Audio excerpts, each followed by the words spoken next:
Maximum. Au-delà des crimes, il n'y a qu'un pas. Et du crime au crime des crimes, j'ai nommé bien sûr le crime de lumière.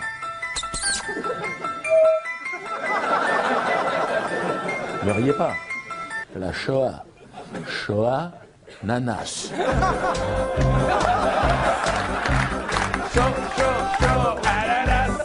Mais arrêtez, putain! Vous êtes filmés, c'était un piège! Oh putain, les mecs! Vous êtes malades ou quoi, je me les suis gars? reconverti très sincèrement L'autre, il sort le week-end, au judaïsme. C'est Bah, tu fais ce que tu veux, moi je fais ce que je veux. D'ailleurs, je me suis circoncis ce matin, figure-toi. Tout seul à la camerounaise avec les dents. J'ai un sexe assez élastique, automatiquement. Je suis juif, tout à fait. D'ailleurs, si des antisémites se sont glissés dans la salle, hein, vous pouvez rester. Hein, vous avez payé, mais vous riez comme les autres, les gars. Voilà, c'est tout. Ne laissez pas emporter par je ne sais quel rire. Ouais, mais je sais de quoi je parle. Parce que l'histoire, elle est écrite par qui? On s'en Bon, fout de alors, ce que tu penses. revenons à la question. L'histoire, elle est écrite par les vainqueurs, toujours. Le perdant, il écrit rien du tout, le mec. Et il n'a pas le temps, il est dans les ruines, le gars, crois-moi. Il est là, il a même pas de froc, je veux dire. Il écrit pas l'histoire, le cul à l'air. Donc, c'est le vainqueur. Le vainqueur, il est bien. Voilà, le vainqueur, il est à l'aise. Tu vois, il a bouffé tout ce qu'il pouvait ce soir. Hein. D'ailleurs, il peut sortir et revenir immédiatement. Franchement, vas-y. Je préfère une bonne histoire de Toto. Toto qui va à la pharmacie chercher des suppositoires pour sa grand-mère.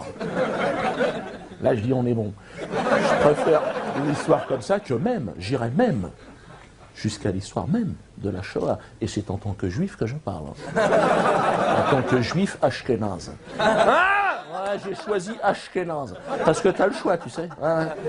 Ashkénaze, parce que déjà, il y a le mot naze. Donc déjà, en tant qu'humoriste, instance de chambre à gaz, c'est Patrick Bruel. Oh, il sait pas chanter, le mec, c'est vrai.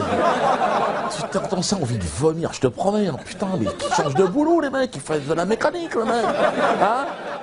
Excuse-moi, t'es mécanicien, excuse-moi, mais je veux dire... Tiens, un matin, je me réveille, je vais au boulot. Enfin, je vais au boulot, moi je bosse le soir. Hein. Mais bon, je vais au boulot pour... Enfin, je vais regarder les autres partir au boulot, ça m'intéresse. Tu sais, quand les gens se font chier, forcément là, t'as les zones d'inspiration. Donc là, j'allume la radio, tu sais, je me dis, t'es obligé. Et là, Patrick Bruel, oh putain, envie de vomir. J'étais là, oh, puis tu chantes, il est sur toutes les chaînes, putain. Et c'est là que je me suis dit, peut-être que l'allemand, il n'a pas la patience que j'ai.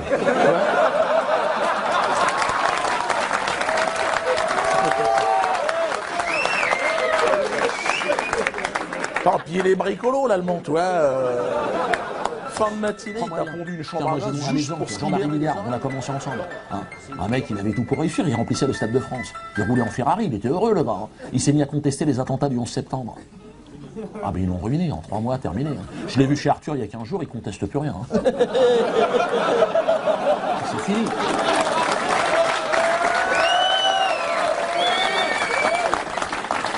Tu dois collaborer, putain.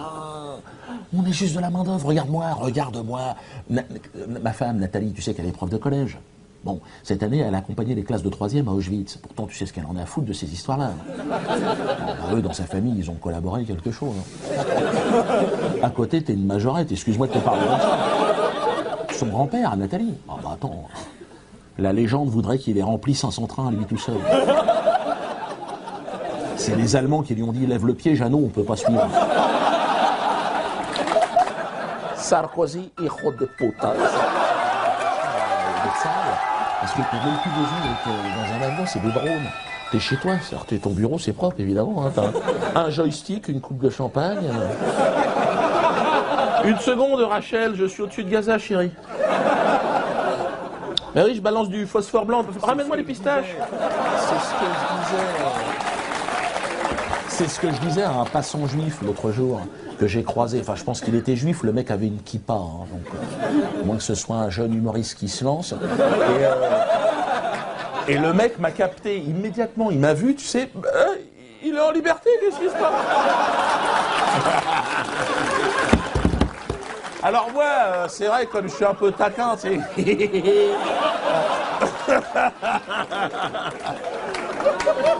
Le mec était terrorisé. Tu dis, non, non!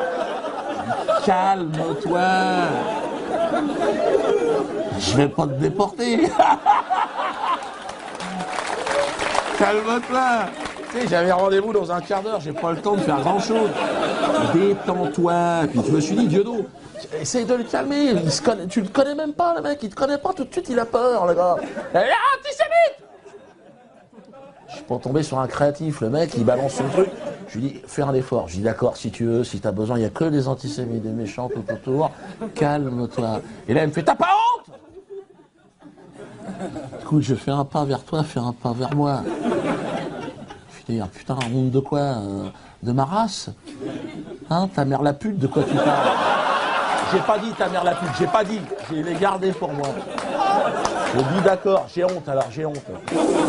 J'ai honte, putain, j'ai honte. Là, il m'a dit, ouais, mais t'en fais trop, tu te fous de ma gueule. Bah, j'ai dit, évidemment que je me fous de ta gueule. Tu me laisses pas le choix, réfléchis.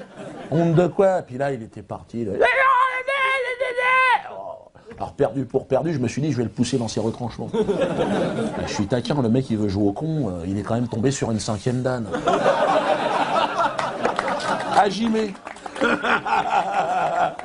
Alors, mais j'y vais en souplesse, tu vois, bon, je t'emmerde, faut quand même que tu saches. Et bon, mais tu vois, je le mets à feu doux, le mec. Ouais. Bon, dès que j'arrive à ébullition, automatiquement, je mets les pattes. Donc,